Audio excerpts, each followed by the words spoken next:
I've consulted with a number of other agencies.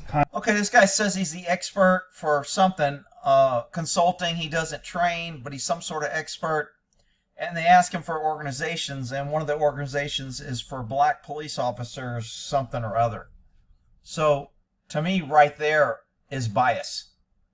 If a white person came up there and said he belonged to the KKK, they would say he's a white supremacist. But black people get up here and say, I belong to the Black Police Officer Association, promote black people through America, promote black, and there's no problem. It's just ridiculous on the double standard of the left. Consultation of use of force reviews. Yes. Okay. What other agencies have you assisted? I've assisted the University of California, Office of the President. I've assisted King County, Office of the Ombudsman. I've assisted California City Police Department, as well as the University of California, Irvine Police Department. In other words, he hasn't really worked for any police department. He's only done special things for other, like, colleges and things. Did you, you have indicated already that you've been retained as an expert witness for the state in this matter, is that right? Yes, sir. And you've conducted then a review of some of the various... An expert for the state, that means an expert for you. You are the state. You're representing the state and the government. So he's an expert for you. Various materials associated with the death of George Floyd that happened on May 25, 2020, is that correct? Yes, sir. Okay. Do you charge a fee for your services? Yes. And can you please tell the jury what the fee is in this matter? There was a flat fee of $10,000, and for trial, the fee is $2,950. And that has included reviewing all of the different offense materials that you were provided, is that right? Yes, sir. Damn, the state paid him 10 grand to show up? What? Wow. And could you please tell the jury, just in general, high-level terms, what offense materials you have reviewed? I reviewed all the body-worn videos. Okay, if the state's paying somebody for their testimony, that's bias. Okay? Now, the defense has to pay experts because they don't have experts that work for them like the government does. But when the government goes outside to pay somebody, why couldn't they find somebody inside? That's a clue. All the other videos that were provided to me that were cell phone videos, poll videos, things of that nature, reports, manuals from the Minneapolis Police Department, as well as the training materials. One moment, if we may have a sidebar, Your Honor. Sidebar. Huh. Wonder what's going on here.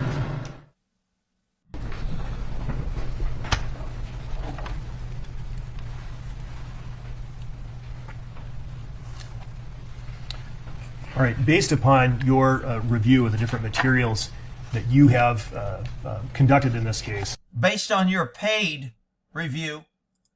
And based upon your own experience and training in law enforcement, have you reached an opinion as to the degree and amount of force used by... Wow, this is so bogus. So they qualify him as an expert. They pay him $10,000 and $3,000 to show up in court. And now he gets to give an opinion that helps their case. Can anybody smell the freaking stench of this? Anybody want to guess what this guy's going to say? Do you think if they paid somebody and they go, we don't think he did something bad, that we'd be hearing from him? Wow. By the defendant, Mr. Chauvin, on George Floyd? Yes. And can I ask you to explain to the jury a little bit about what process or methodology you go through to render such an opinion? There's a few steps. The main step is going through the objective reports. reasonableness standard, which is based off of Graham versus Connor. You're looking at the seriousness of the crime, looking at the person's actions, things of that nature, as well as looking at the specific agencies' policies and procedures as well. Okay. In addition to the seriousness of the crime under the Graham standard, do you look at any other factors? Yeah, I try to look at a number of factors. What was known to the officers at the time. And again, like I said, one of the biggest things I look at is what was the person's actions at the time that the officer was using force. All right. And based upon your review of these materials and in light of the Graham factors, what is your opinion as to the degree of force used by the defendant on Mr. Floyd on the date in question? My opinion was that the force was excessive. Before we then talk about that, the specific basis for that, we need to define a few terms.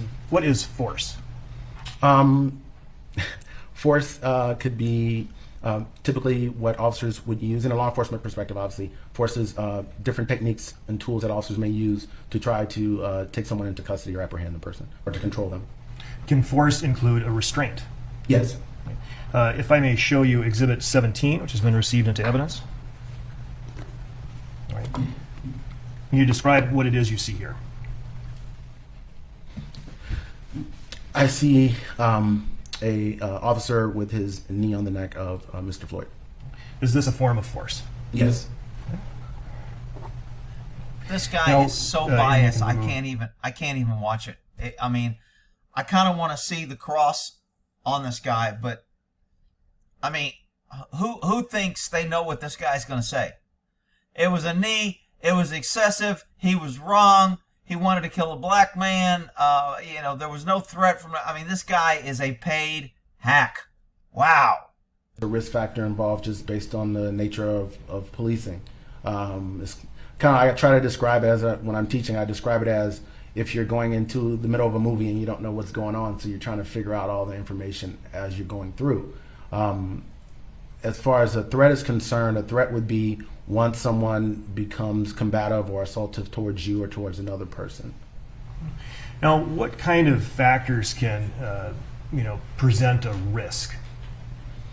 The location, just the mere call itself, the call for service, what the actual crime was. What about the characteristics of the subject? What characteristics of the subject can pose a potential risk? I'm sorry, could you? For example, the size of the subject. Yes, in certain instances, size and stature do make a difference. Okay. In terms of a risk, is that right? Yes. Is the size of a subject, would a large subject necessarily constitute a threat? No, not necessarily. And why is that? Well, if he's not doing anything, he's not a threat. If he's fighting with the cops, trying to get away and pulling away and trying to hide dope and under the influence, then he can be a threat. Good grief. Again, it's based on the person's actions, not specifically just their size and stature. And so in conducting a use of force review or looking at the objective reasonableness of force, is it appropriate to use force against an individual simply because of their larger size? No. Of course not. Is he trying to imply that they use And I'd like force you to on George discuss Floyd just for size? the Connor standard of resistance, whether the person is resisting or attempting to evade law enforcement officers. Is that something you review? Yes. Okay. And were you able to make any kind of assessment in this Man, you're paying 10 grand for this? You ain't getting 10 grand worth of testimony yet. You're getting boring whatever, like you're reaching. case as to whether or not Mr. Floyd was offering resistance or trying to evade law enforcement officers? Yes. Okay. And what was your assessment? Initially, when Mr. Floyd was being placed in the backseat of the vehicle, he was actively resisting the officers. What do you mean initially when he was actively resisting when they tried to get out of the car 5 minutes before they got to the car and he resisted. He was not trying to get in the car. He sat down before he got in the car. He refused to get on the car. He didn't want to get in the car. He was resisting all that time. This guy starts right at the car. Really? So at that point, the officers were justified in utilizing force to try to have him comply with their commands and to seat him in the backseat of the vehicle. However, once he was placed in the prone position on the ground, he slowly ceased his resistance, and at that point, the officers, ex-officers, I should say, they should have slowed down or stopped their force Did he just say ex-officers? Did they fire them all? as well. Okay. Now, I'd like to back up to a certain point. You indicated I bet he's going to object to him saying ex-officers. Some of the officers are still working. What? Let's see if we clear this up.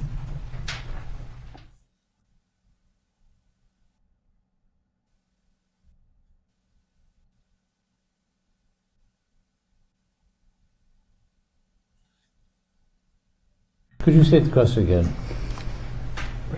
And so I asked you to make an assessment as to the reasonability of the force that was used by the law enforcement officers as it relates to whether or not Mr. Floyd was... So he just said by the law enforcement officers.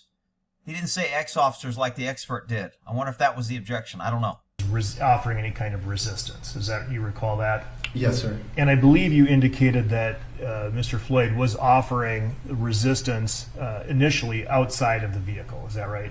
Yes, outside and inside the vehicle. Okay. And then, however, there was a time that Mr. Floyd was taken outside of the vehicle and placed on the... Was he taken out or did he kick his way out? If you look at the body cam, he pushed his way out. He wasn't taken out. ground. Is that correct? Yes, sir. And you indicated at that point, after he was placed on the ground, the officers, what should they have done? They should have de-escalated the situation or attempted to. And what... How do you know they didn't try to? Well, it didn't appear from the thing. Right, but you don't know if they tried, right? You don't know if they lightened up some of their pressure and he ended up kicking and giving more resistance, and that's why they went back to putting pressure. did they do instead, based on your review? They continued the force that they were utilizing from the time that they first put him on the ground. Right.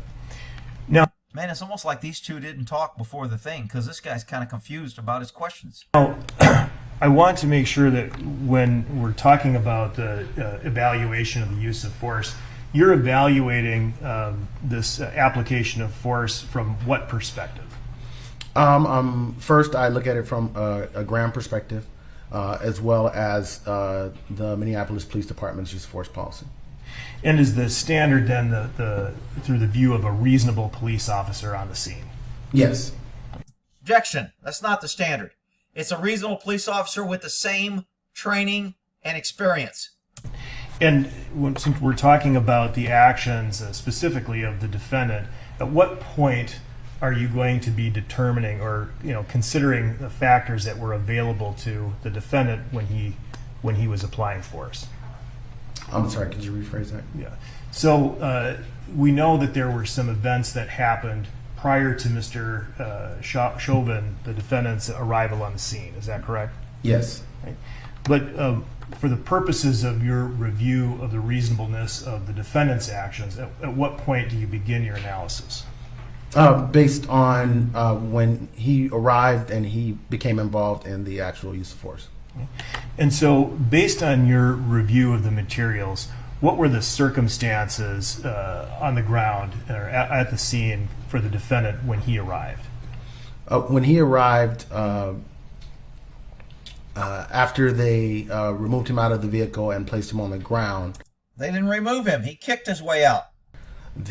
Are you specifically? Do you mean the Mr. Floyd's actions, or what did the defendant see when he first arrived on scene? He saw. Objection. He can't testify to what he saw. I can't believe he's letting that fly.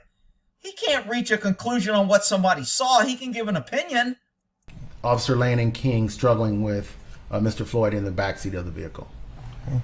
And then what did the defendant do after he initially arrived on scene? He went to assist those officers with attempting to place Mr. Floyd. He's asking him, I can't believe they're letting us fly. He should be saying, from your review of the video, what do you see Officer Chauvin doing? But, I mean, this guy's talking like he knows what Chauvin was thinking. In the backseat of the vehicle. And did you observe the body-worn cameras then of various officers at that moment that the defendant approached the vehicle? Yes. Okay. Describe what you saw as best you can recall when the defendant approached the vehicle. They were attempting to place Mr. Floyd in the backseat of the vehicle. Several officers were trying to get him in. Really? Mr. Floyd was actively resisting. He was combative and actively resisting. Moving around, he was attempting to get out of the backseat of the vehicle. Clearly, he didn't want to be back there. And the officers were trying to initially place him in the backseat, grabbing the seat belts and things of that nature. And then ultimately, the decision was made to remove him from the vehicle. Okay. Now, at the point that Mr. Floyd was removed from the vehicle, right, when he was taken out of the vehicle and brought to the ground, Do you recall what happened? How did the officers proceed to remove him from the vehicle? Yes, so they You know, everybody's testifying like the officers pulled him out. Unless I missed something, I thought I saw a video of one of the body cams where he pushed his way out of the vehicle. Now, maybe they determined that once he was halfway out, let's just go ahead and take him down. But I don't think 3 officers would try to put a guy in a vehicle just so they can pull him out and throw him on the ground. That's not what happened. were pulling him from the driver's side passenger door, which is the street side, and they were pulling on his legs and his arms, and once they got him out of the vehicle, they somewhat... Actually, he's got that wrong. He just testified wrong. They did not pull him out the driver's side. They put him in on the driver's side and pulled him out on the passenger side. placed him on his knees, or he kind of went on his knees. And so now getting back to before he was placed or who was attempted to be placed in the back of the vehicle, do you recall what Mr. Floyd was saying when the officers were trying to get him in the back of the vehicle? If this prosecutor knew the case, he would have corrected that. He let it stand, which tells me he don't even know the case. His expert don't know the case, and the defense wasn't paying attention, or maybe the defense will come back and ask it. But, I mean, he can't really object to a false answer, I don't think. I don't know if there's an objection for a guy giving a misrepresentation of what's already been admitted in evidence. Yes, he was saying that he couldn't breathe. He was saying he was claustrophobic, and that he didn't like being back there. Did you see him, or did you hear him indicate that he had anxiety and that he was afraid? Yes. The answer is stricken. And well, That was leading. based on what do you recall Mr. Floyd telling the officers? That means you need to repeat what I just said, that he had anxiety and he was afraid. Numerous times he had stated that he was afraid. He had had COVID before, and he couldn't breathe, and he had anxiety, and he was claustrophobic. Now, based on those statements and the way Mr. Floyd was acting at the time, do you believe that what the officers did to try to get him in the vehicle in and of itself was reasonable actions? Yes, it could be perceived as reasonable, yes. But were there other alternatives that they could have done besides trying to force him into the back of the car? Yes. Calls for a conclusion. Sustained. So he didn't like that. Did you see him shake his head like that was a bullshit objection? And then the judge sustained it. Sustained. Oops. Was it necessary for the officers to use force at that particular point? Not necessarily, no. What else could they have done? They could have continued to try to verbalize with him. It appeared early on. Is that overruled? Please continue. It appeared early on that the officer King had gained a slight rapport with Mr. Floyd early on, and so in police practices, it would have been best to try to continue to verbalize with him because he had gained a rapport with him and tried. Yeah, let's stand outside where the guy who's acting like a baby, jumping on the ground, falling on concrete in an unsecure area, that's been fighting us for the last 10 minutes getting out of a car, that's under the influence of drugs. We can barely maintain him when he drops. Yeah, let's not put him in a vehicle where we can shut the door, he's contained, and we don't have to handle him. Let's keep him outside so we can continue to fight with him. Yeah, that's a brilliant move. To get him to comply with his commands by verbalization. But nonetheless, you believe, in your opinion, that it was not unreasonable for the officers to attempt to place him in the back of the car. Correct.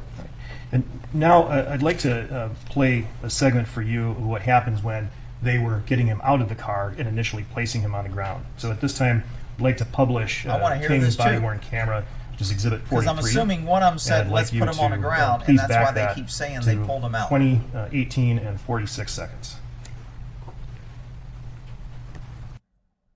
Yep. All right, if you could play. COVID, man. I can't breathe. I can't breathe. Please, man. Please listen to me. Is he going to jail? Listen to me. He's under arrest right now for forgery. I tell you. Tell me figure out what's going on. Actually, it's not forgery. It's probably counterfeiting, but close enough. What? For what? Please, man. I can't fucking breathe. Here, come on out. Look at you. Thank you. Thank you. Get him down the ground. Oh, so they did take him out because he was saying I was claustrophobic, and they go, let's go ahead and take him out. I wonder who said that. Please, man. I can't fucking breathe. Here, come on out. Look at you. Thank you. Thank you. Get up on the ground. Yeah, on the ground. On the ground. My Right. And so at the point, then they decided to bring Mr. Floyd out of the car, and you could see on the video, Mr. Floyd was initially brought to his knees. Is that right? Yes, sir. And what did you hear Mr. Floyd say I'm not sure he was brought to his knees. That's the way he came out. after he was initially brought to his knees? I believe he said thank you. And if you could continue. Oh, did you see that kick? They're not talking about that kick, are they? Continue. Kick. You got your restraint? Hobble? I can't breathe. Okay. I can't breathe. I'll grab that. Jesus Christ. I can't breathe. Yeah, you can tell the officers are like having a nice Sunday dinner. They're just beating him up because they want to have kicks. They're not struggling, out of breath, and straining. No. This was all the officers' fault. George Floyd didn't do anything. He was a hero. I can't breathe. I can't breathe. Stop moving. Mama. Stop. Thank you. Now, after he was initially on his knees and they began to put him to the ground, is that correct? Yes. What position did the officers place Mr. Floyd when they brought him on the ground? Prone position. And what is the prone position? Prone position is where you lay a person on their stomach, chest area. And you can see that Mr. Floyd had already been handcuffed, is that correct? Yes. And so at this point, he is now prone on the ground, handcuffed, correct? Yes. Prior to him being in this position, did you see any aggressive actions or what could be interpreted as aggressive actions on the part of Mr. Floyd? Prior to the prone position? Prior to the prone position. Yes. What did you see? He kicked his leg. And could you describe that kick and how that might be interpreted by a reasonable police officer? Yes, so the officers were still attempting to control Mr. Floyd at the time, and as they were trying to place him down in the prone position, I believe one of the officers was attempting to control his legs, and Mr. Floyd kicked their arms away in an attempt to try to possibly break free from the officer's grasp. Aside from that one kick, did you see anything else in your review of any of the materials, the body-worn cameras, that would constitute an act of aggressive behavior by Mr. Floyd? No. So we'll just ignore that kick then. And that was at approximately, 2019 and about 35 seconds, is that right? Approximately. And when we are evaluating then the restraint period, this is about the time we're starting, is that right? Right after he was placed on the ground prone. Yes. Did you hear the defendant ask a question regarding a restraint at that point? Yes. And what was he asking about? I believe he asked for the hobble. What is the hobble? The hobble is a restraint that's used to bind a person's legs in order to control them better and stop them from either harming an officer or breaking property. In most cases, kicking out the windows of police vehicles. And if I can show you, show the witness and not the jury.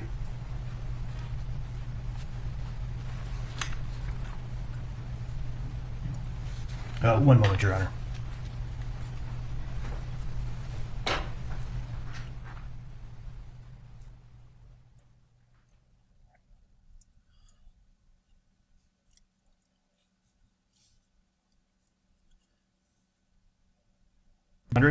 Yes. Does that appear to be the use of a hobble on a restrained person? Yes. Okay, I'll offer Exhibit 200 and ask to publish. Any objection? No objection. 200 is received. And if you can publish, please. All right. Sir, is this the hobble restraint that you were referring to? Yes, sir. And when is this hobble restraint used? Typically on someone who's actively aggressive towards the police. And the person who you see in Exhibit 200, the Would a kick be considered actively aggressive? hobble has been applied. What position is this individual in after this hobble has been applied? The side recovery position. And what's the side recovery position? Side recovery position is when you place someone on their either left or right side to assist them in being able to breathe better. What's the purpose? Oh, I'm sorry. And you said it's to assist in being able to breathe better. Is that right? Yes. You familiar with the term positional asphyxia? Yes. What does that refer to? It refers to when a person is in a prone position and while they're in the prone position, they have a difficult time breathing, and it may cause death. Right. If you could remove Exhibit 200. All right. Now, once the officers had Mr. Floyd on the ground in the prone position, and you can see that he was handcuffed, and I'd like to bring still image Exhibit 255. That Exhibit 255, that's approximately where we left off in the viewing of the video. Is that right? Yes. Once that has been done, the officers here, after the kick, had an assessment to make. Isn't that right? Yes. And that is whether or not they would continue to use the hobble or begin to use the hobble. Leading and sustained. Rephrase. What assessment did they have to make at this point?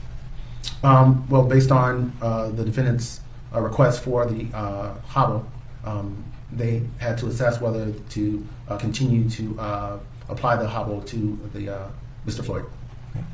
And based on your review, did they do so? No, they did not. And what does that suggest to you regarding their assessment of the dangerousness or the need to restrain Mr. Floyd? Based on my review, I would believe that they felt that he was starting to comply and his aggression was starting to cease. And was that consistent then with your own observations of what you saw Mr. Floyd do? Oh, look, there's urine. What everybody wants to keep calling urine and water and condensation on the ground. It's not urine, people. As the video continued? Yes. One moment.